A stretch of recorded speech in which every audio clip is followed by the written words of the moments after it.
ബാലരാമപുരത്തെ 3 സർക്കാർ ഓഫീസുകൾ കേന്ദ്രീകരിച്ച് മോഷണം നടത്തിയ പ്രതികൾക്കായി അന്വേഷണം ദ്രുതഗതിയിൽ. കഴിഞ്ഞ ദിവസമാണ് ബാലരാമപുരം വില്ലേജ് ഓഫീസിലും കൃഷിഭവൻ്റെ നഴ്സറിയിലും ആയുർവേദ ആശുപത്രിയിലും മോഷണം നടന്നത്.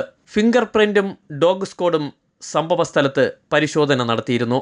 ഡോഗ് സ്ക്വാഡിൻ്റെ പരിശോധനയിൽ 1/2 കിലോമീറ്ററോളം ഓടിയ ശേഷം പോലീസ് ഡോഗ് പ്രദേശത്തെ വിജനമായ പ്രദേശത്ത് വന്നു നിന്നു. ഈ പ്രദേശത്തുള്ള CCTV ദൃശ്യങ്ങൾ കേന്ദ്രീകരിച്ചാണ് അന്വേഷണം പുരോഗമിക്കുന്നത്. മോഷണം നടന്ന രാത്രിയിൽ പ്രദേശത്തെത്തിയ ഇരുചക്രവാഹനത്തെ കേന്ദ്രീകരിച്ചും അന്വേഷണം നടക്കുന്നുണ്ട്. മോഷണം നടന്ന പ്രദേശത്തും സമീപ പ്രദേശത്തുമുള്ള CCTV ദൃശ്യങ്ങളും പരിശോധിച്ചു വരുന്നു. വില്ലേജ് ഓഫീസിൽ നിന്നും 3 ലാപ്ടോപ്പുകളാണ് മോഷണം പോയത്. വില്ലേജ് ഓഫീസിലെ പ്രധാന രേഖകൾ സൂക്ഷിച്ചിരുന്ന ലാപ്ടോപ്പ് മോഷ്ടിച്ചത് ഏറെ ഗൗരവത്തോടുകൂടിയാണ് പോലീസ് കാണുന്നത്.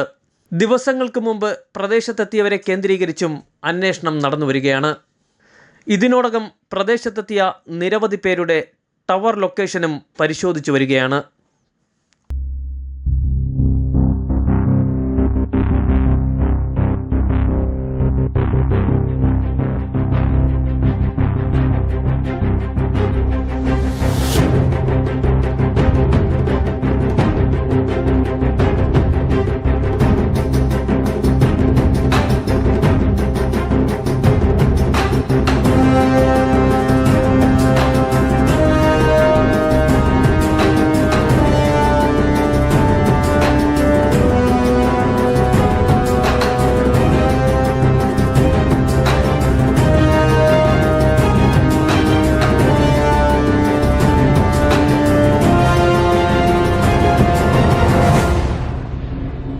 പ്രതികളെ പിടികൂടുവാനുള്ള കഠിന പരിശ്രമത്തിലാണ് പോലീസും.